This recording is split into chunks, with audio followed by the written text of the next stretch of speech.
KPU Jatim tepis tudingan Risma soal bansos menangkan Hovifah. KPU Jawa Timur membantah dalil-dalil permohonan pasangan Cagup-Cawagup Jawa Timur nomor urut 3 Tri Risma Harini dan Zahrul Azhar Asumta Gus Hans. KPU Jatim, selaku termohon, menyebutkan tuduhan Risma Gus Hans soal bantuan sosial, bansos, tidak ada korelasinya dengan perolehan suara pasangan nomor urut 2 Hovifah Indar Parawansa dan Emil Dardak. Hal itu disampaikan oleh kuasa hukum KPU, Joshua Victor, dalam sidang perkara nomor 265 PHPU GUPSISI 2025 di Gedung Mahkamah Konstitusi, MK, Jakarta Pusat, Jumat, 17 Januari 2025. Joshua mengatakan pembagian bansos merupakan kewenangan dari pemerintah daerah. Joshua mengatakan masa jabatan Hovifah Emil telah berakhir pada 13 Februari 2024. Bahwa tidak beralasan hukum jika pemohon melimpahkan kesalahan atas pembagian bansos PKH yang menurut pemohon dilakukan pada 13 November 2024 kepada paslon nomor urut 2 yang tak lagi menjabat sejak 13 Februari 2024, kata Joshua.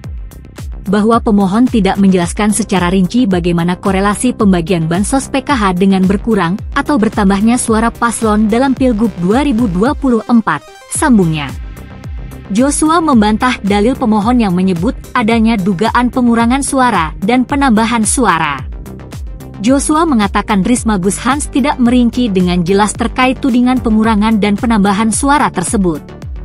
Bahwa terhadap permohonan pemohon tersebut, pemohon tidak menguraikan secara jelas dan terperinci bagaimana hubungan fakta-fakta tersebut dengan bertambah atau berkurangnya suara paslon tertentu, ujarnya.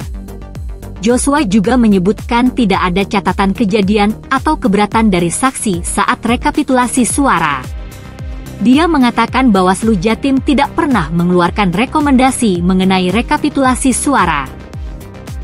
Bahwa faktanya tidak ada catatan kejadian khusus dan atau keberatan saksi yang spesifik yang menerangkan keberatan terkait dalil permohonan pemohon, serta tidak ada rekomendasi dan atau putusan Bawaslu, baik di tingkat kabupaten maupun tingkat provinsi terkait dengan dalil-dalil permohonan pemohon, jelasnya.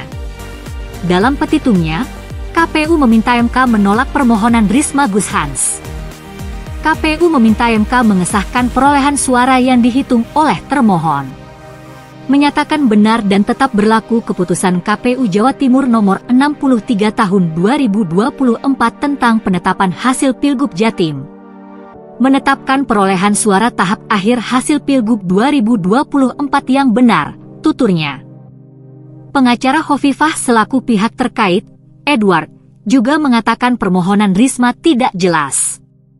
Dia menepis tudingan manipulasi suara hingga bansos untuk pemenangan Hovifah. Apabila bansos PKH dikaitkan dengan kebijakan Pemprov Jawa Timur, kiranya tidak tepat karena bukan dalam kewenangannya. Justru fakta sebenarnya, karena melalui pernyataan resminya PJ Gubernur Jatim Adi Karyono mengatakan bahwa Pemprov Jatim telah menunda penyaluran bansos kepada masyarakat sesuai edaran Kemendagri, ujarnya.